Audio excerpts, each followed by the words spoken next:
Remember.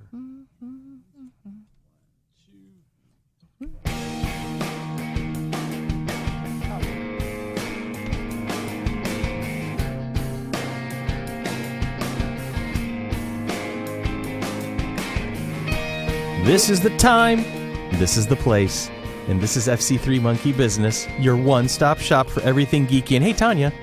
And since everything is geeky, if you love it enough, you never know what you're going to get. That's right. Yes. You wanted to do that, didn't you? I did want to. I'm sorry. That's okay. You want to start over again? No, we're fine. We can start over That's again. okay. We'll do it live. Let's do it live. Bill O'Reilly, do it live. Do it live. There we go. All together now. See, because this is how flexible we are in this show. These are the things we do because we love you. You got to wait for the right cue. As soon as that hammer drops, you're in. Boom. This is the time, this is the place, and this is FC3 Monkey Business, your one-stop shop for everything geeky. And since everything is geeky, if you love it enough, you never know what you're going to get, even a redo. Seriously? This is your host, T. It doesn't happen very often. I was going to start this when you were not here this morning, while we're waiting for you, but yeah. This week we're going to look back at 2018, the highs and the lows. And after that, stick around for upcoming events and our question of the week. Feel better now? Yeah, a little bit. See, that's a thing. I'm hungry, though. You are? Yeah. Well, we're going to do something about that. I know. aren't we? I'm ordering dinner for Tyler, Riker, and I. Oh, yeah? Yes. Does your husband, Mr. T, pity the fool? Da-dum-ch. She's just staring at Billy right now, and she's like, what? Deer caught in headlights, poor thing. I think I have an answer to our question of the week. Yeah. Well, I do know I pity the fool, but I'm just like you referred to yourself as T, so your husband would be Mr. T. Yeah. Which means I didn't know what the reference was in regards to. Like, wait, regards to what? I'm like, I understand. I had never Mr. seen Tiny go into complete vapor lock like just now. Like, that was where amazing. Where the hell is that coming from? You called yourself T. Yes. Well, he calls himself C, and you would be B, but it's not the Men our in other Black. B. It's Men in Black references. It's which Tessa Thompson and Chris Hemsworth are going to be Men in Black this year. Really? Yeah, that's coming out. I didn't know that. I don't know if they're not rebooting it. It's basically a reprisal, and they're continuing on, but no longer the stories of Agents J and K. It's going to be the agents yet to be lettered. Huh. So cool. But I like Chris Hemsworth and Tessa Thompson are going to be doing that. I see. So the triumvirate, it always boils down to the three of us. We're here. It's Billy, it's Tanya, and it's me, it's Chris, at the end of the year. Well, 2018 it's getting close to is coming to a close. Holiday season and the weather and things like that. Yeah. And people have commitments and things like that. So you don't have to make excuses. I'm not not dinging anybody for necessarily- not being here. I'm Although, not Tony, making- you're fired. I'm not making excuses. I'm doing explanations. I see. Potentially the end of the world. We don't know. Well, it's Wasn't that in 1999 when it was the Y2K? 1999, 2012. It's just there's 2016. always 2016. The Hellbop Comet, whenever that We got to go was. back to 2016. Yeah, I know. Seriously, that was a end of the world kind of a thing. This is probably not a good thing that I'm ordering dinner when I'm hungry. Yeah, you should never go to Wegmans when you're hungry too. That's the same thing. Okay. Give me a pizza while you're at it. Yeah, seriously. Actually, I'm ordering pizza. We need a sheet pizza for the three of us. That's it. Well, we're having jambalaya this afternoon, and I was telling you that food can't touch. Right. At least. But I'll have a little bit of it, but it might be a little on the spicy side. I did something the other night that I have not done in a while. Cook? I ordered a medium Domino's pizza. And did you eat the whole thing? I killed it myself. I have not done How'd that. you feel the next day? Oh, I'm not going in there. Let me just say. Did it have a peppercini on the side? No, that's Papa John's. does Okay, that. I got the. Yeah. I am not 22 anymore. I'm just going to put that out there, and we're going to leave it at that. How long ago were you 22? It's longer than 22. 26? Yeah, it was 26 years ago. I was 22. Oh. Thank you for reminding me. Dork. You love me, and you know it. It's true. It's true. So does Billy. I brought him a Coke Zero today from Santa. So we're going to review 2018 this year, or this year that was 2018. We're going to look back at it and go, oh, God, this happened. And you know what? Some good things happened. Yeah, we had a lot of good things happen. We had to in make our own 2018. fun. We did. We did make our own fun. We did several episodes of making our own fun this year. So this is also going to be the last episode of Monkey Business for 2018. We're going to take a winter break, and we'll come back to the studio in January to start working on the second half of Season 3. So that's a thing. That'll happen.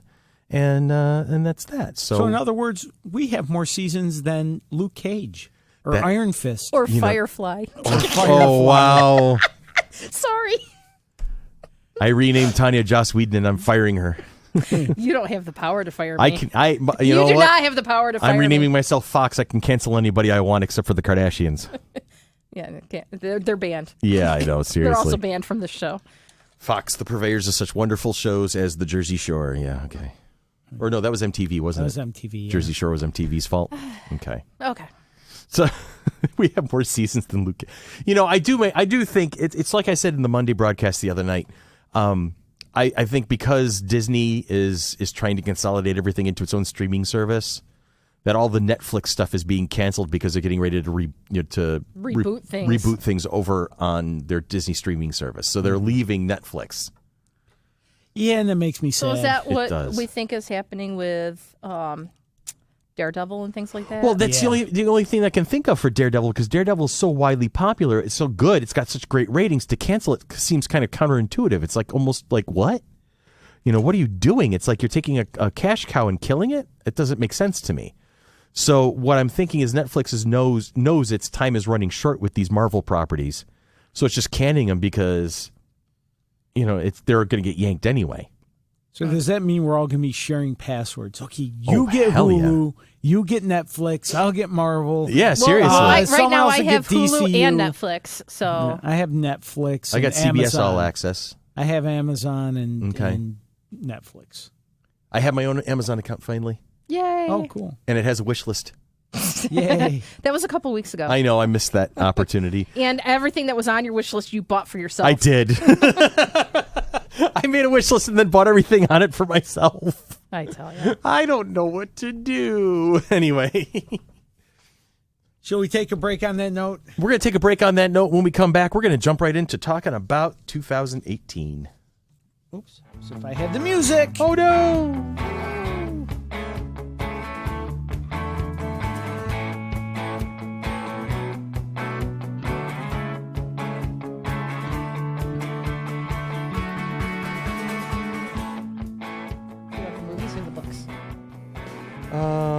Let me do the books. Okay.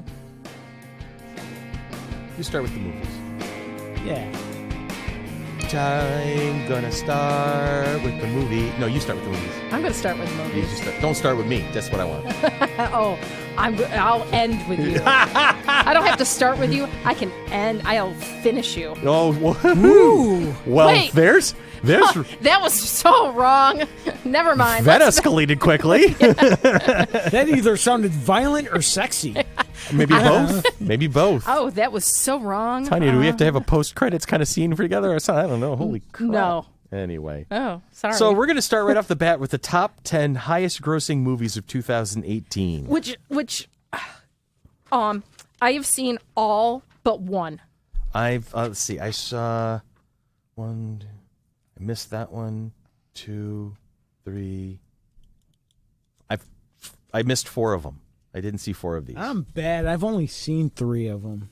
So Billy's missed 7. You've missed 4. I've missed 1. Okay. So why am I the biggest nerd out of regards to the movies Well, that's why here? you wanted to take the movie list. Oh, okay. No, it's because I have a date night partner that will go to the movies. Yes, Sean goes to the movies with you all the time. I buy the tickets. He gets the concessions. I get the better end of the deal because I have my Cinemark movie clip I thought that thing was going away. That was Movie Pass. Oh, gotcha. I canceled my Movie Pass because I haven't been using it. But the top 10 highest grossing movies go bottom of up. 2018. Start with number 10 was most recent one. And one of the ones I did not see is Venom. That's one. That's the one of the ones. Did you see the Venom? I did. And how was it? It was good. I mean, for me, it's check your brain at the door type thing. I'm sure there's probably some plot lines and things like that that there's probably people can poke holes in all of it. But I go to just enjoy the visual effects, the scene, whatever. I don't really necessarily. This one got very mixed reviews. Yeah. And Venom isn't a character that I particularly enjoy, so I think I'm waiting for Netflix. Well, there was Venom, Rampage, Carnage, and then there's a 4th. The video game movies. No, in regards to these alien species type things. Okay. That Venom's an alien species that needs a host or whatever. There's Rampage and Carnage that are also out during the movie. Really? Spoiler, thank you. Well, I mean... Okay. But they're also part of the symbiote family that was developed in Spider-Man. Now, as a Spider-Man fan, I don't know how you can have a movie with that without Spider-Man being in it. Was there a Spider-Man reference? If there was, it was one of those geeky references that went over my head that I didn't pay attention to. So the thing is like I said, I just don't know how because the two stories are so intertwined. Well, I'm thinking maybe this is when alternate universe. Well, I suppose it's the way you're going to play it. Creative licensing? Because Venom, wasn't that a Fox or Sony? It was Sony. So it's not an MCU movie. Right. Which people are like, oh, it's a Spider-Man story. It must be an MCU. No, it's not MCU. It's Sony because they still actually have the overall clinging to Spider-Man. All right. Anyway, what was number 9? Number 9, Solo, a Star Wars story. Which I dug. I enjoyed that movie. I saw it and I liked it. Yeah. So Venom was $212 million. Yeah. This is $213 million. Right. Number 8 was Ant-Man and Wasp. Which was a fun movie. It was. Just watched it the other night. See it. I got it on Blu-ray, so I'll let you borrow it. Do you have a Blu-ray? I do have a Blu-ray. Okay. And I have the first Ant-Man, although I saw it, it's also on my DVR so that I can watch it before I watch Ant-Man and Wasp. So maybe on your way dropping Billy off, stop at your house and get the Ant-Man and Wasp DVD. And he's got enough to do right now. The Ready Player One, so I could have it and then drop him off. Okay. Just suggestion. Okay. And that made $216 million. And then number 7, Mission Impossible Fallout. Another one of the ones I did not get a chance to see, but I love the Mission Impossible movies. Yeah. That made $220 million. 20, nice.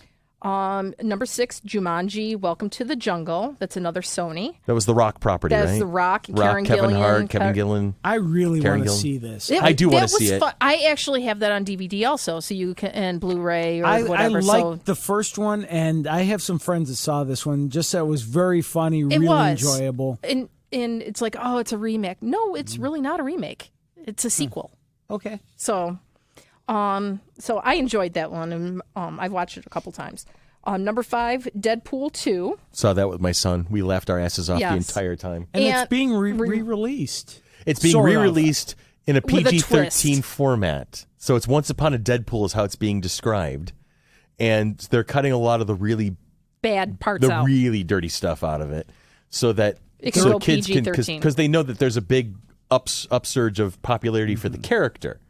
So they want to bring in a bigger audience, so they're going to reach out to the kids and the families and say, okay, we're going to clean it up just a little bit so that you can enjoy it. And I heard that there's going to be some added footage, including Deadpool reading the story to Fred Savage. Like Princess Bride type thing. That is classic. That's all the trailers I've seen. That's the framing device? Yeah, that's the trailers I've seen. I have not seen any of the trailers, so that is just blowing my mind right now. I'm loving that. Out of the top 10 highest grossing movies, this is the only R-rated movie. Okay. Yeah, I see that. And going back, Jumanji had $235 million. Now this one jumps to $318 million. So now we're getting into the big numbers. The next one is number 4. This is the one I have not seen. Jurassic World: Fallen Kingdom. I'm not a huge dinosaur fan. This would be a hunter movie. Yeah, Jules wants in on this movie. She loves the Jurassic Park movies. I probably would eventually go and watch them, but I've seen like the first one and the second one, but I haven't seen the Jurassic World ones. And that was $416 million. So now we've jumped even another almost 90. Another order of 98 million. Now we're going to get in some rarefied air. Now the top 3 of course are Disney. Number 3, Incredibles 2. I did see. Yep. I saw it. Didn't we see it? No, we saw it 2 separate times. We saw it 2 separate times. Okay. Did I see it? I don't think I saw it with you. No, I can't remember. I know I saw it with Ian. Yeah, I don't know. Who knows? It's like I know that we saw. You know what? I did see Incredibles 2 with you, and then we saw it across the universe together. That's as well. what I'm trying to remember. Sean, not whatever type thing. Your main movie partner is your friend Sean. Yes. And that jumps from $416 million for Jurassic World now to $608 million. Now we're getting some stratospheric numbers here. Now, is that like overall, or is that just opening weekend? That's overall. These are overall numbers. Overall numbers, okay. Then number 2, Avengers Infinity War. at $678. And the top grossing movie, which I thought would have been Avengers, was actually Black Panther. So an MCU movie, to be sure. Movie, and that was $700 million. That is amazing. I mean, that shows you that shows you what that character was able to do. Oh yeah, to reach across so many boundaries to pull in such a huge audience. And I saw it like twice. I think I did too. Yeah, because I saw it and then we saw it again before we did our podcast. Yep. Yeah, I saw that one once at the theater and just rewatched it on Netflix a couple weeks ago. And Black Panther, excellent movie. Yeah, Black Panther was the kind of movie that you wanted to see again. Yeah, I just love the big rhino running up and then licks. And then stops and licks the general. And yes, and she's like, and he's like, yeah, the guy riding it just he was like so dejected, like run her over. No, okay. He's like, that's Mom. That's amazing. She feeds me. And so, but here's the thing: is now we're going to compare this list to next year, 1 year from today.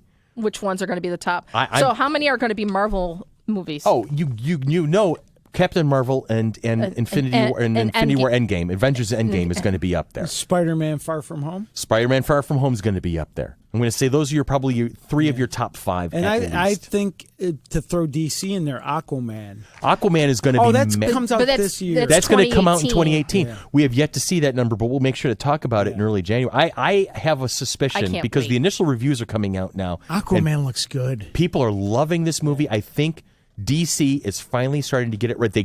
They started getting it right with Wonder Woman. Mm-hmm. And I think with Aquaman, they're going to land the dismount finally. I'm looking forward to seeing this movie. I read they've decided to go the route of just individual stories and not try and tie it all in together to a bigger picture, which I think is right for them. They need to do that. Yeah. And then if down the road a Justice League movie manifests itself naturally, organically, roll with it. Yeah. Right? But instead of forcing to be like Marvel, do your own thing and tell these stories of these characters that have been with us for so long. Do it justice. And I think they're finally about to pull that off. I think so, because they've done it on TV. Yeah. DC figured out the TV thing. Oh, they have better on several than occasions. Marvel. Yeah. Yes, very much so. And Jason Momoa is a god walking on Earth. We're just going to leave it at this man is he is the ultimate dude. All right, and I cannot wait to see this guy in action at full speed. I'm just saying that right now. And the Shazam movie with Zachary Levi, absolutely. I think that's going to be great. So a lot of things to look forward to coming out, and then we'll talk about numbers next year, and we'll make sure to make a point of comparing.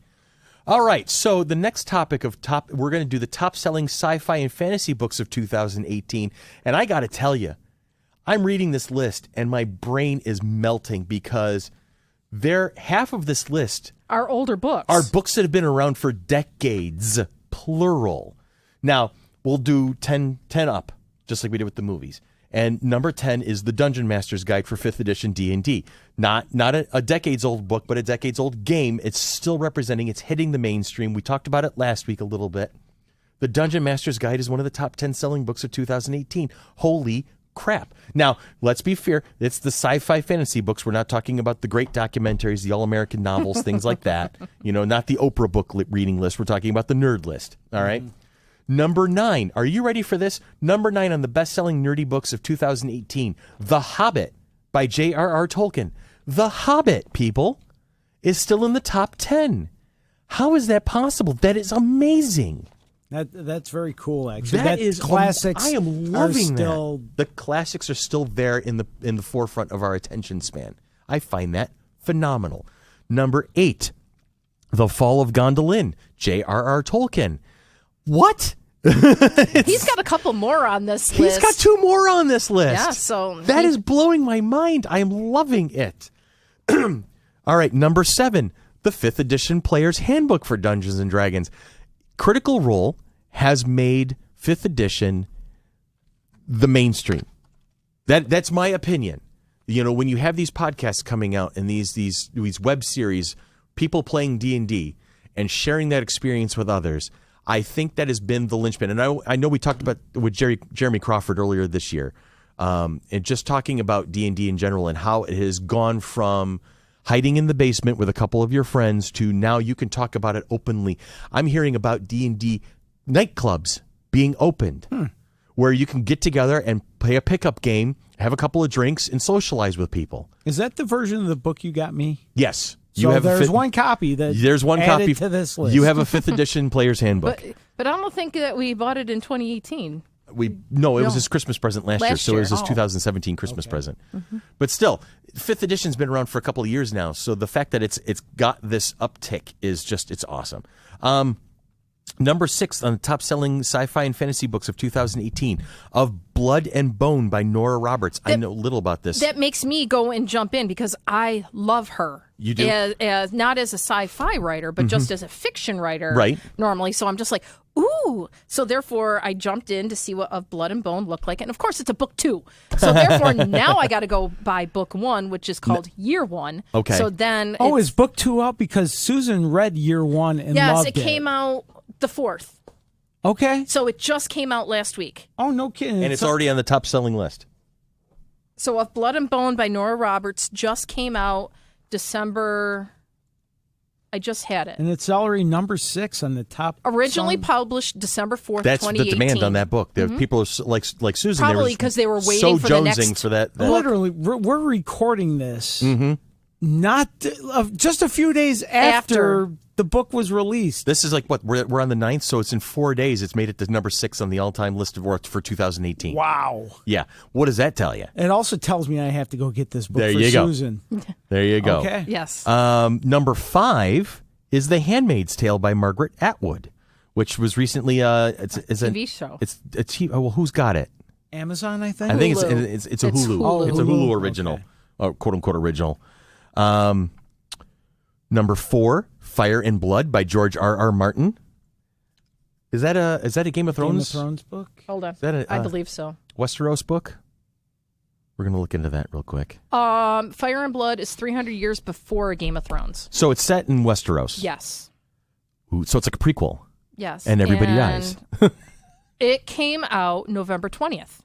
And is already number 4. So it's 19 days old. Yeah. Based on our list, or 18 days old. Damn. That's amazing. Well, because it's George R.R. Martin. That's true.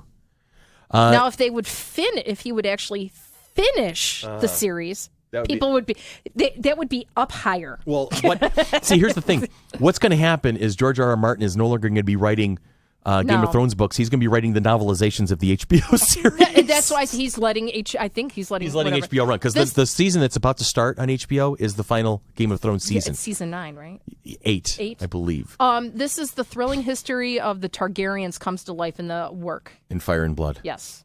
So it's before A Song of Ice and Fire. It's set before that. It's Fire and Blood. Now, the top 3 top-selling sci-fi and fantasy books of 2018 are all books. The youngest of the 3 books I'm about to mention is about a little over 20 years old.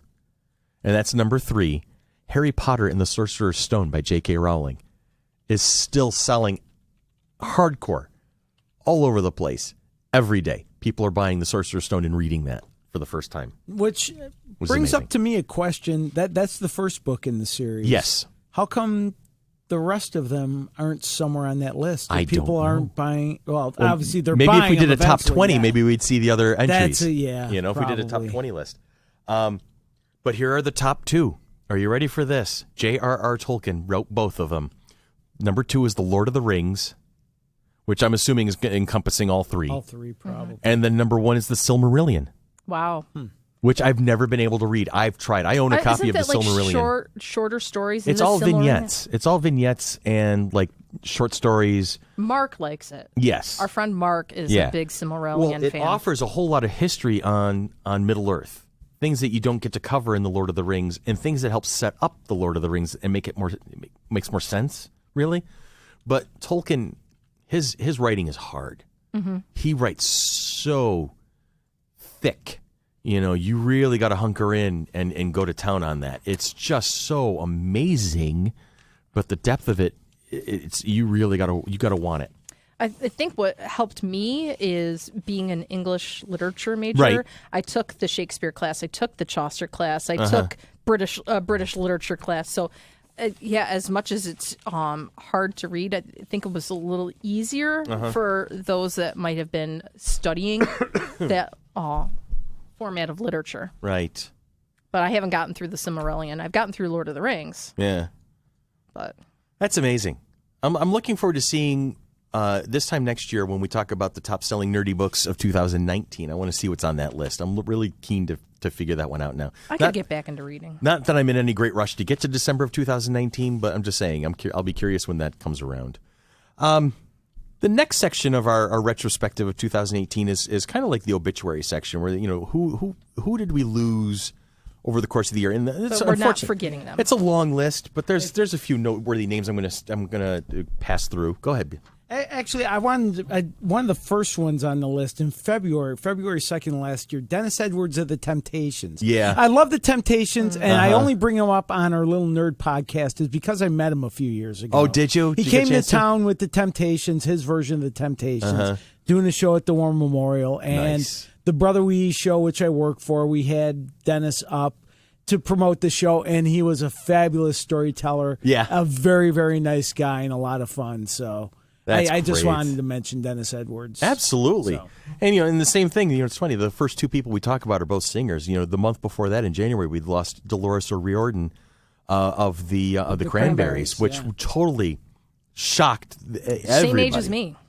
Seriously. I mean, and unfortunately she'd had some health issues. Apparently the cause of death was she had some sort of a seizure while she was in the tub, and so she accidentally drowned because of this health issue that she had. But fits into the nerdy podcast because of their song Zombie. Zombie, there you go. We were just talking about zombies last week. It's a First Amendment right. It's protected. But yes, I miss her. I mean, she's got some great music out there. I had come to Rochester a couple of times with the Cranberries before the band hit it huge. David Ogden Stiers from MASH. And also, March. I remember him from an episode of Star Trek The Next Generation. I was just going to mention that one. I just came across that. The Loxana Troy episode. That was a great episode. Very meaningful episode. Stephen Hawking's passed away this year. Who else did we lose here? Vern Troyer, Mini-Me. Oh, wow. I saw that. Barbara Bush.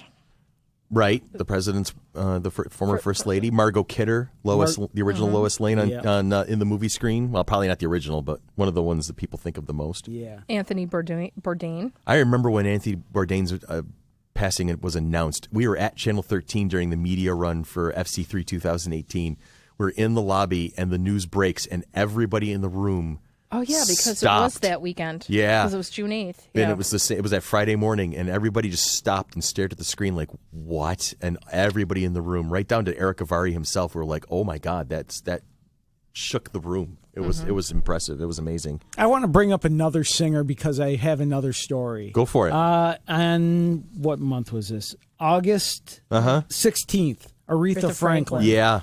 And my story is the very first Rochester Jazz Festival. Aretha Franklin headlined at Frontier Field. Oh my God! Okay. And Brother Weeze and I, we had Weeze was introducing most of the acts for that day. It was a long day of shows with Aretha headlining. There's an Average White Band and the Blues Brothers and Dr.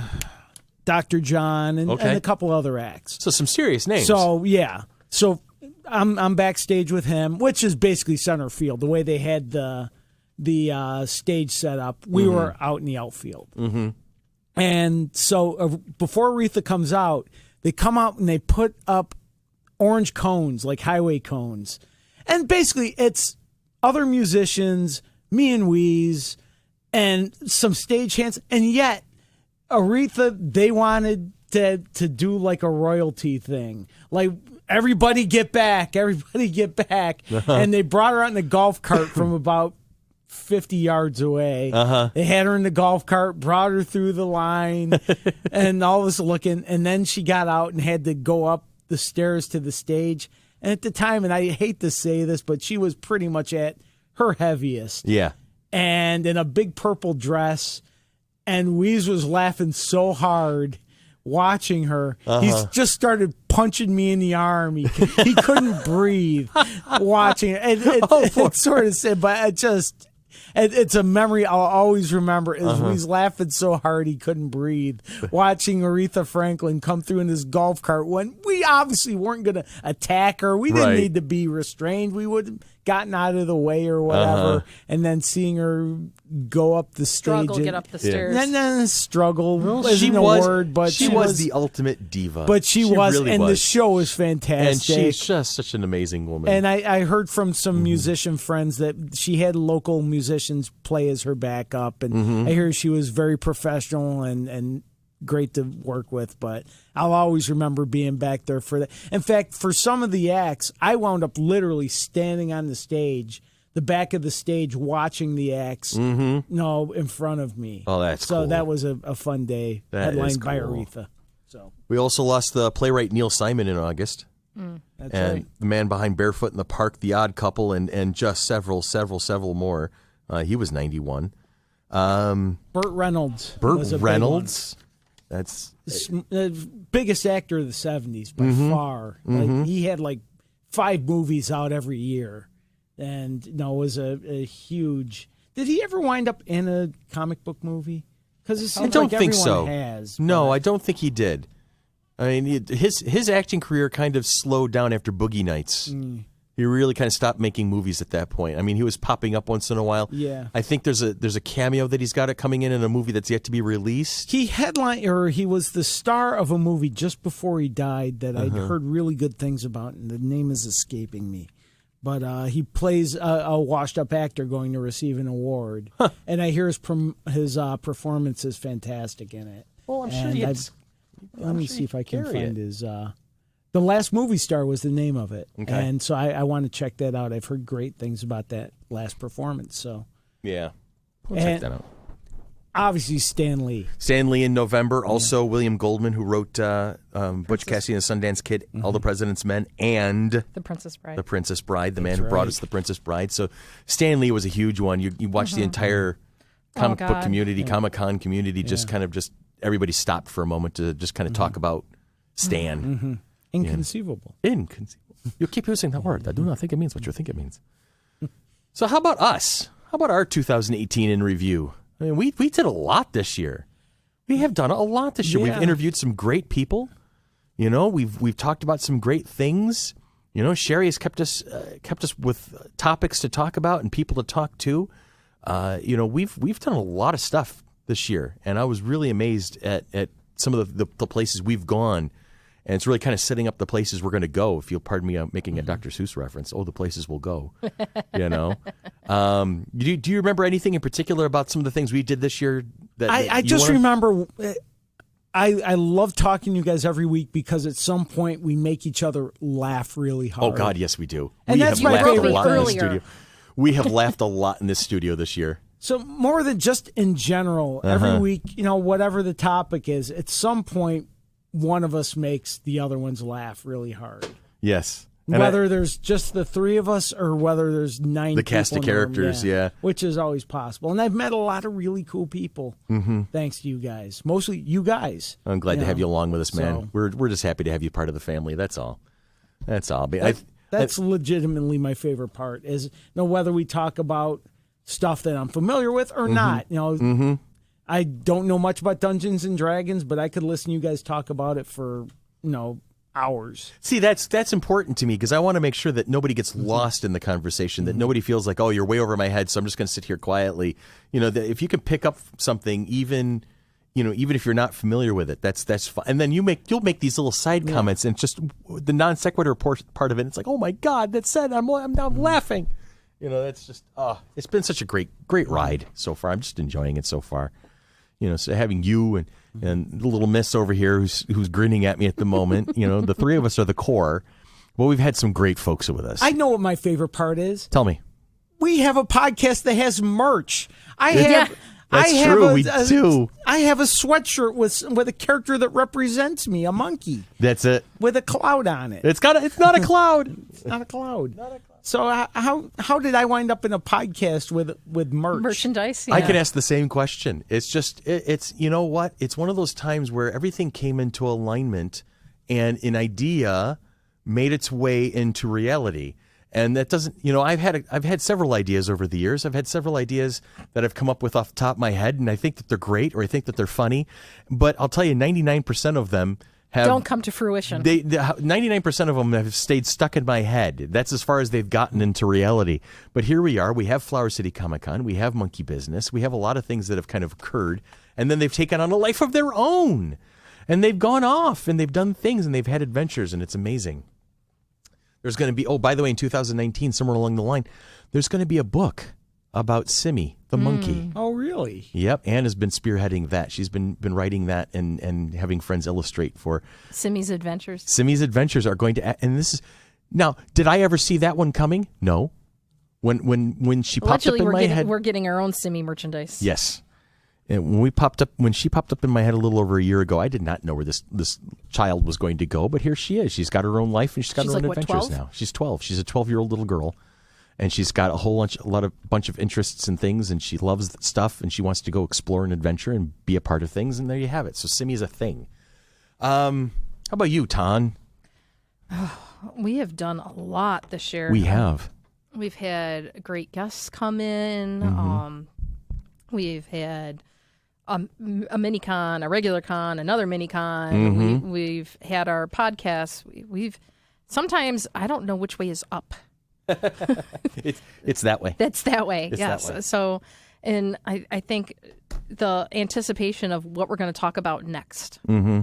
It's like, oh, I was a little worried about the geeky court cases that we talked about last week. Yeah.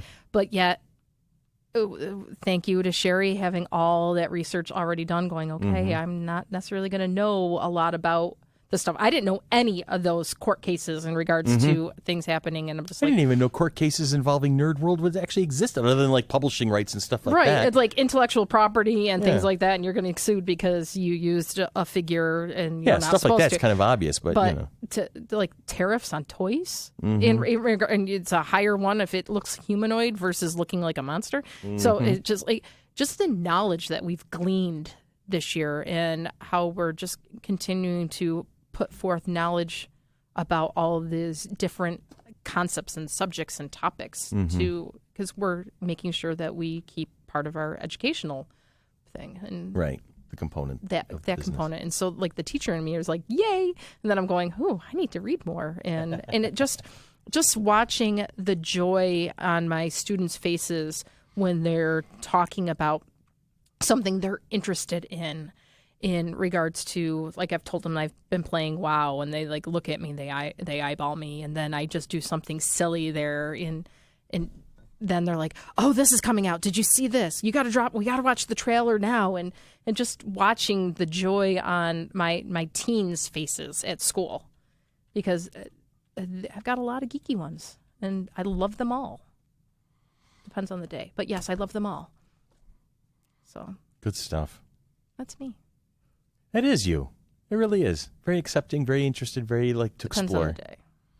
Well, there's many days you just need a nap and you're good. Oh, I took a 2-hour nap yesterday after putting up lights.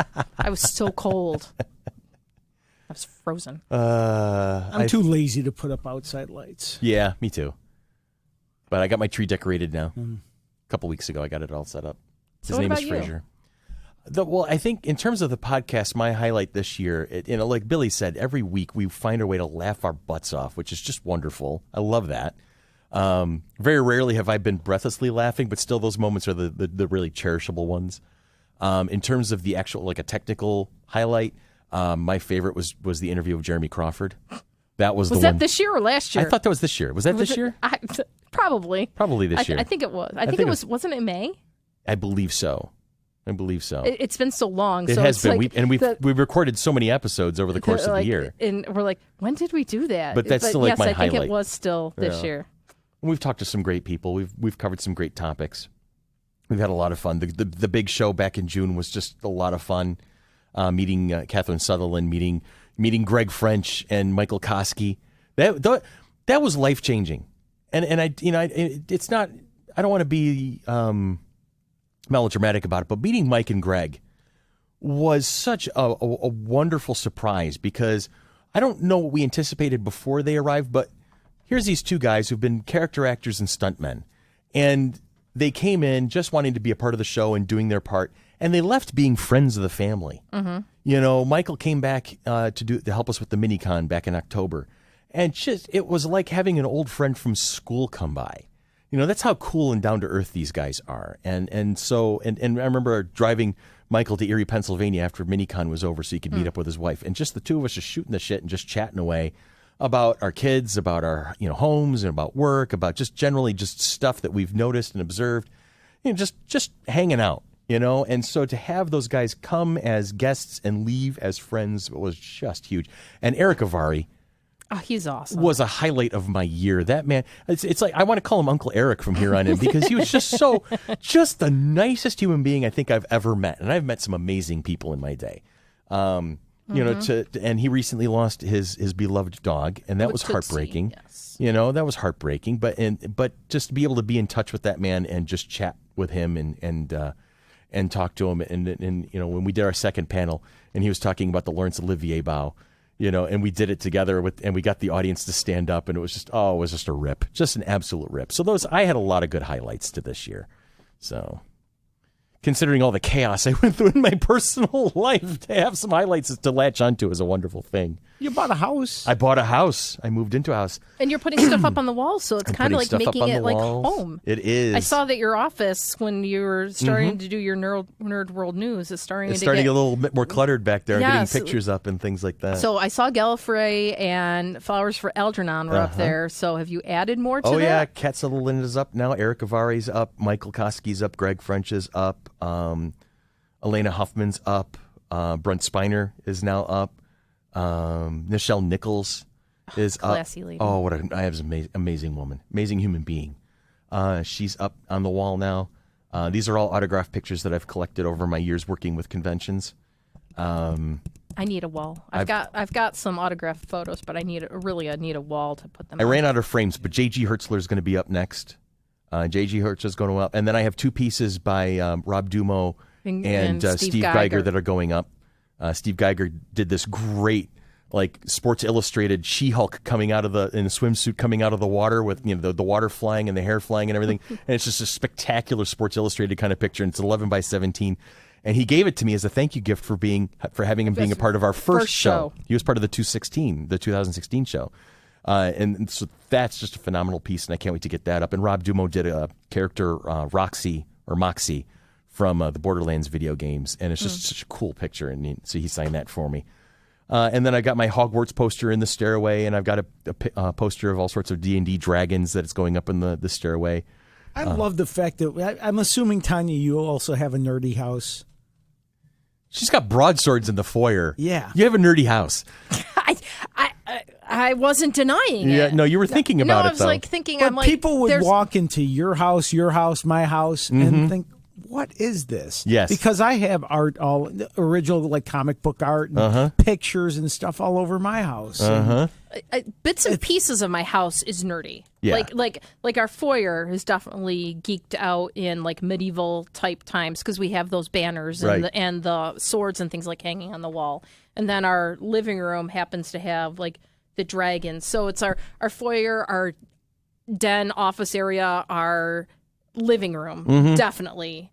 And then our bedroom has the two classic medieval knight lady in waiting photos that it seems like everybody had back in the 80s and 90s. Yeah. But we have them in nice gold posters. So yeah, there's definitely nerd type things in our house. I've still got a couple pieces I have to hang, including something I just bought at the MiniCon when that was it. One of the artists had prints of, it looks like a poster from an old boxing card or wrestling card, except these were fights between Japanese monsters. Oh, wow. Yes, I've seen that. Yes, you showed that one to me. Yeah. That's awesome.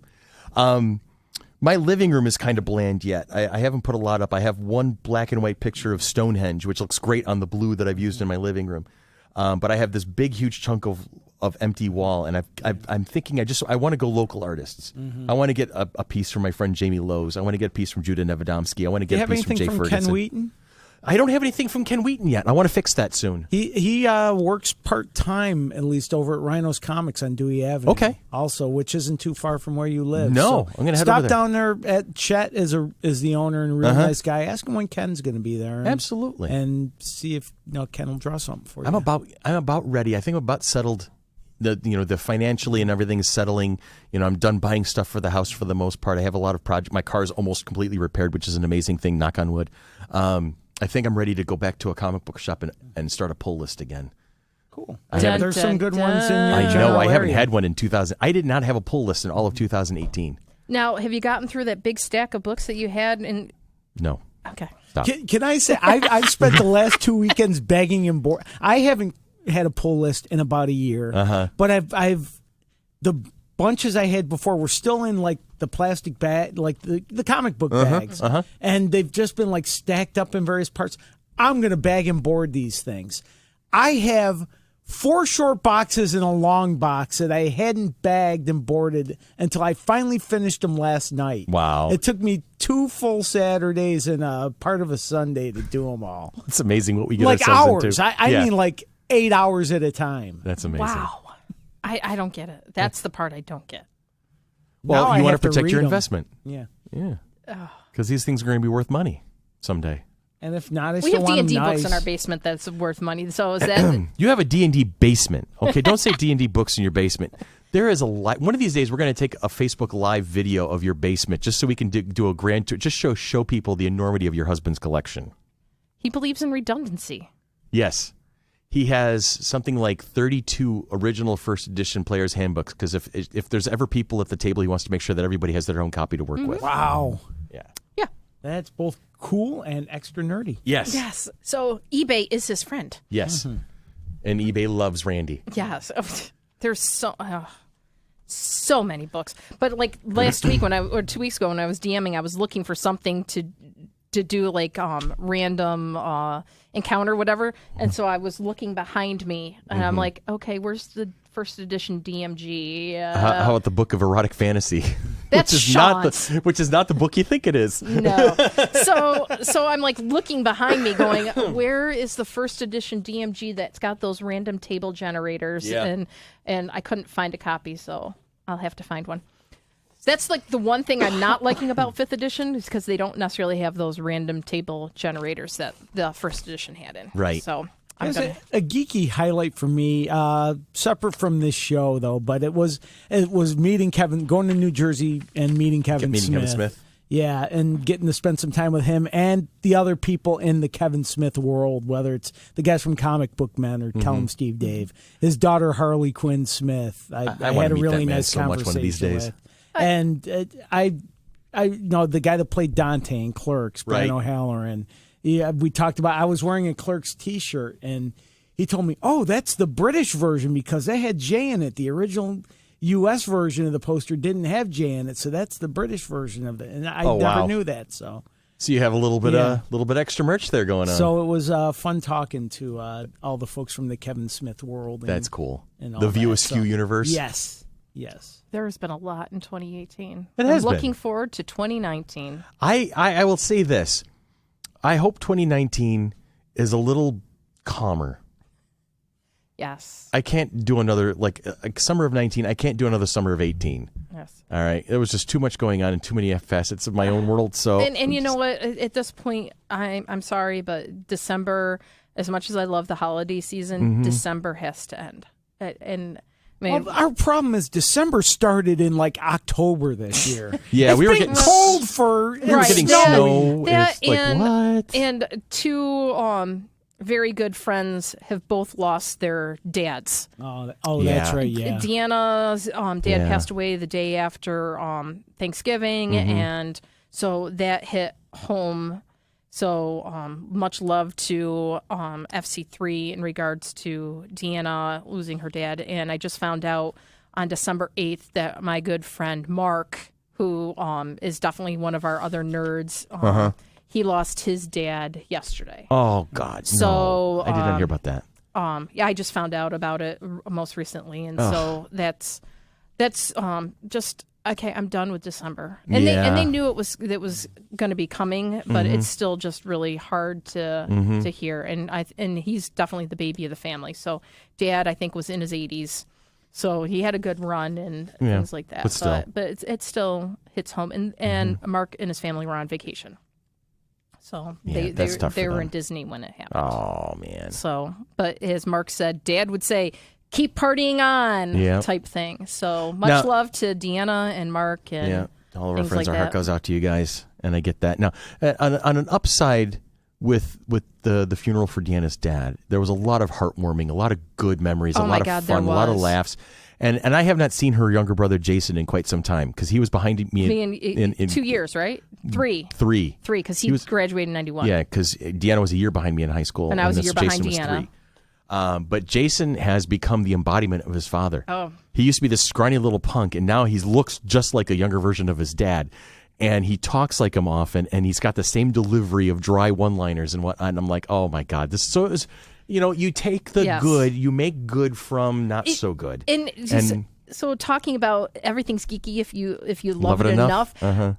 I would say that Mike was the epitome of like the organizational nerdiness type thing. Deanna's family was the one that we were putting up the holiday lights because it was the first year without Mike for the holiday time. So Sean, myself, Ann, and Deanna were over the other day, and truly, the extension cords were labeled "Wishing Well" to the gifts in the wheelbarrow, and everything was tied up with zip ties, and everything was just so organized. And it was something that Deanna would joke about, that her dad was so organized that they would have camping checklists and things like that. So I'm like, okay. And we walked into the house, and there were coffee cans labeled with nuts and bolts and screws, and the filing cabinet. And Sean's like, oh, my God, it's like looking at my grandfather's garage or my grandfather's basement. Old school. Like, it's definitely old school. We're like, okay, does Grandpa have this? And Ben and Carter, Deanna's nephews, Jason's boys, were like, yep, Grandpa has it. And they went running off to... They knew right where to go. They knew right where to go. That's and amazing. It was just... I like being organized, but there's a limit to what I can handle. That's even more so than me. And I'm pretty organized, and I have stuff labeled in my basement. But and when I saw Carter, I'm like, wow, you look just like your dad, and meaning Jason. And Deanna's mom's like, you haven't heard that at all. And he's like, no, whatever, laughing. And she goes, now we're saying Jason looks just like Mike now. So it's uncanny. And it was just so bittersweet to see the respects paid during that service. But what got me is the military funeral. That's going to get me every time. I know. It happens. Even got our tough nugget of Sean. Well, guess what? There's a beginning of a new year right around the corner. It is.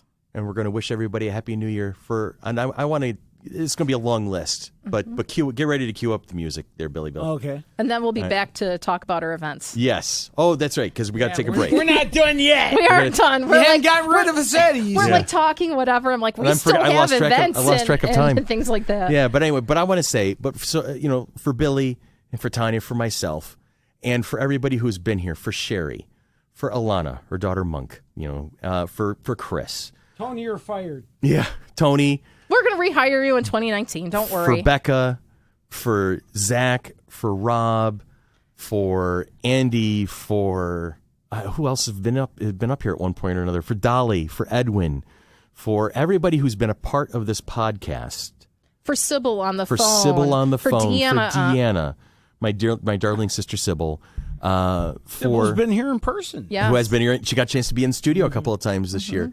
For all of the great guests who shared their time and their experiences with us, this has been, overall, there have been many stressful parts to this year. There's many down parts to the year, but you know what? This has been a good year. And so for everybody here, I just want to say thank you to 2018.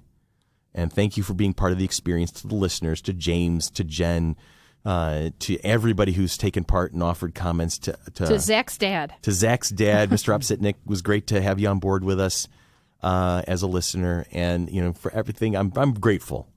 I'm able to look back at this year and go, you know what? I'm grateful it happened, and I'm glad to see it end and be done with and become a complete package. And now we're going to move on to 2019. But first, we're going to take a quick break, and when we come back, we'll talk about events, we'll talk about patronages and sponsorships, and we'll ask our question of the week. Let's get some laughs from comedian Ted Alexander talking about New Year's countdown, since it seems appropriate. Party people, huh? Yeah. Like to party, man. Like to celebrate. I think my favorite celebration is probably the New Year's celebration. I always like New Year's because it's so bizarre to me that we're drunk. We're counting backwards. Like, when did this tradition start? Did they have it back in ancient times, like in ancient Rome? Did they have the countdown and be like, X, I-X, V-I-I-I, V-I-I-V. I'm out. Happy New Year, Hoppocles. I am out. I will see you at the vomitorium. Yes, I will. Oh, that's awesome. I'd never heard that. That made me laugh for real. That's good. Yeah, I got that. That's good. One of the girls at our office has her brother's birth date in Roman numerals on her forearm, and her birth date on her other forearm, both in Roman numerals. And I'd known her for about like all of a day, and I'm looking at it, and I'm like, so 10, 28, 19, 7, and 10, or an 8, 23. Oh, so one's your birthday and one's another family member's. I'm assuming. She's looking at me like, you understand that? I'm like, yeah, I speak nerd.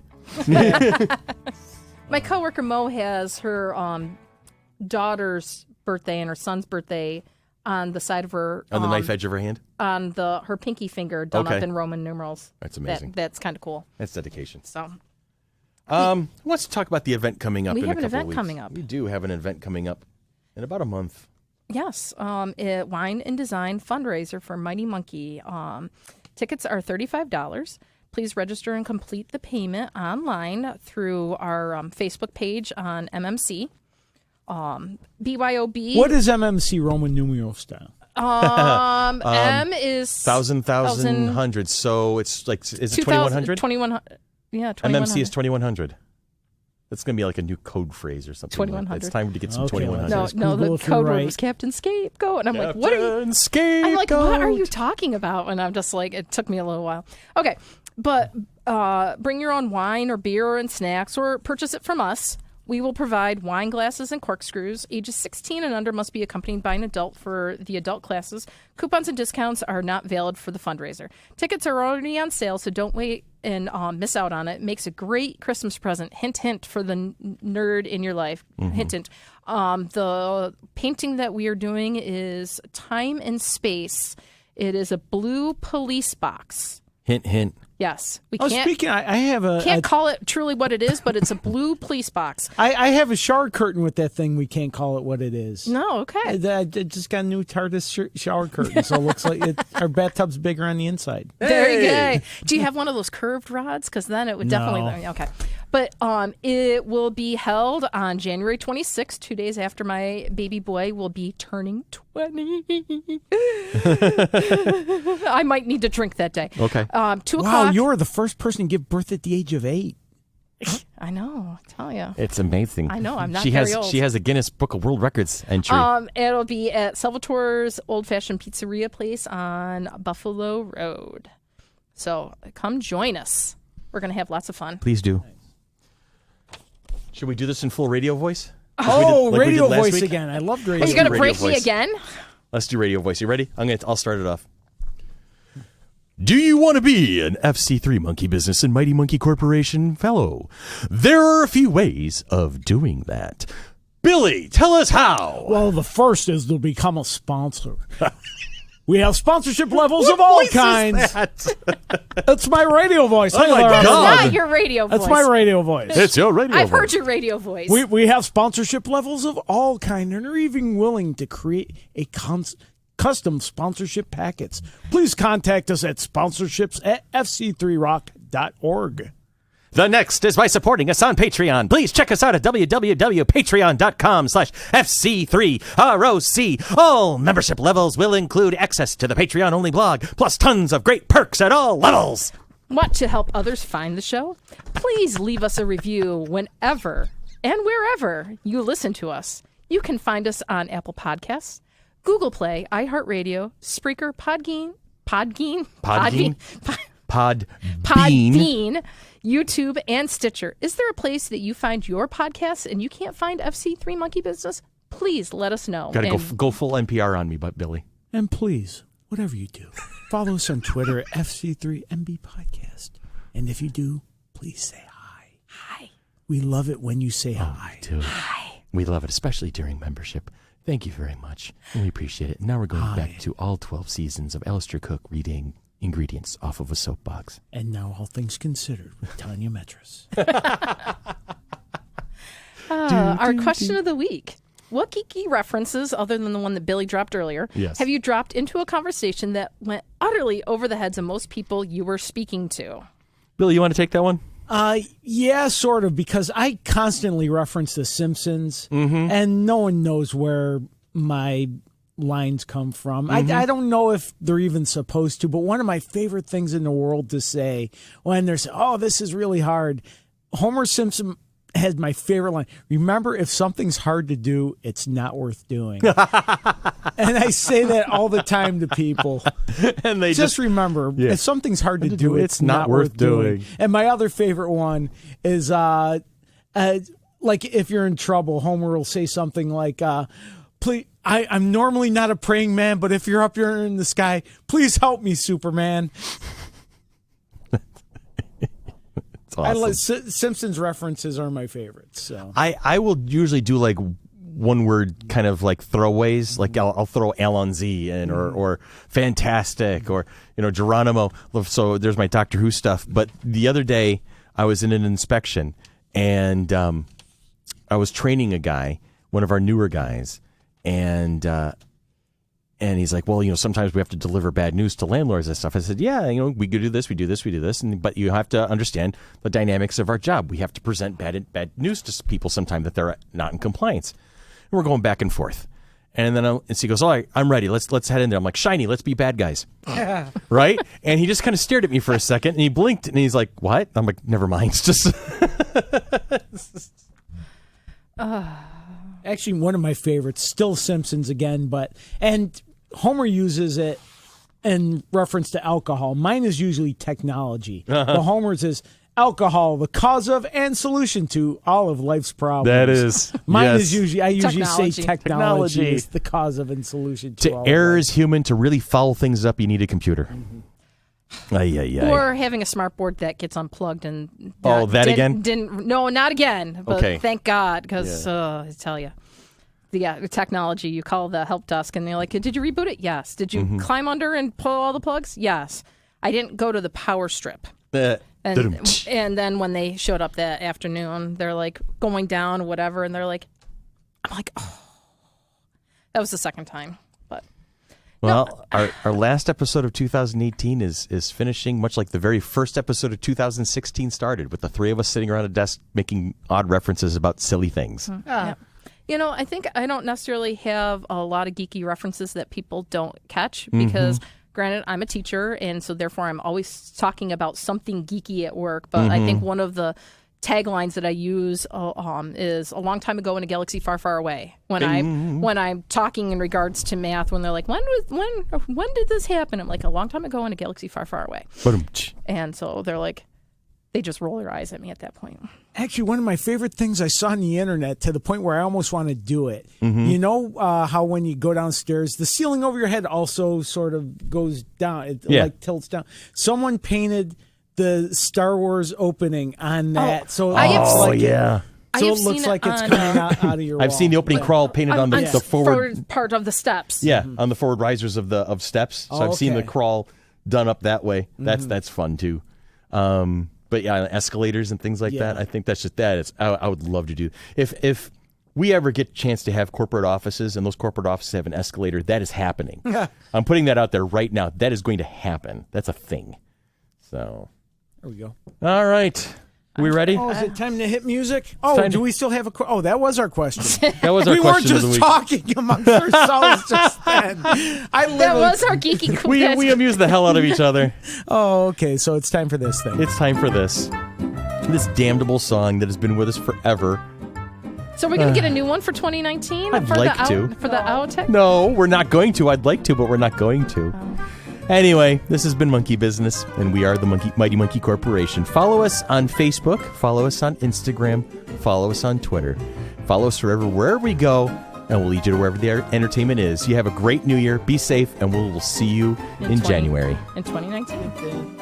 Dum, dum.